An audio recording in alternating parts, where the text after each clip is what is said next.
Hi friends, అందరూ అన్నం తిన్నారా? నేనైతే తింటున్నా అండి. ఇంకా సాంబార్ అయితే చాలా రుచిగా వచ్చిందండి. ఈ సాంబార్ ఎలా చేయాలనేది కూడా నేను పెట్టాను షార్ట్ వీడియోలో, చూడండి. ఇంట్రెస్ట్ ఉంటే చాలా బాగుంటుంది అనమాట. ఇంకా అప్పడాలతో తింటే సాంబార్ బాగుంటుంది అనేసి ఇంకా అప్పడాలు అయితే చేస్తున్నాను అనమాట. అప్పడాలు ఉంటేనే సాంబార్కి రుచి అనమాట. చాలా బాగుంటుంది పప్పుకు కానీ సాంబార్కి కానీ. ఇక నేనైతే ఫస్ట్ అప్పడాలు అయితే వేయించుకుంటున్నాను. ఈరోజు కొంచెం లేట్ అయింది, మంగళవారం ఎక్కువ పని ఉంది కాబట్టి. సాంబార్ చూసిరా ఎంత బాగుందో, చిక్కగా సూపర్గా ఉంటుందండి. మామిడికాయ రుచి కలిసి ఈ ములక్కాయ మామిడికాయ రుచితోటి సాంబార్ అయితే మంచిగా ఉంటుంది. క్యారెట్ కూడా వేసుకోవచ్చు అనమాట. క్యారెట్ కూడా వేసిన రెండు ఉంటే చాలా రుచిగా వచ్చిందండి సాంబారు. ఇంకా మధ్యాహ్నం అయితే నేను ఒక్కదాన్నే, మా పిల్లలకి లంచ్ బాక్సులు అయితే పంపించిన, మా వారికి పంపించిన అనమాట. నేను ఒక్కదాన్నే అనమాట.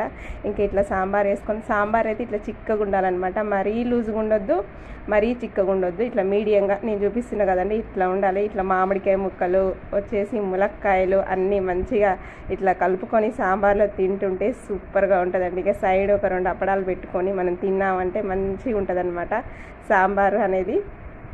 మీరు అన్నం తిన్నారా లేదా? నా కామెంట్ బాక్స్లో కామెంట్ చేయండి.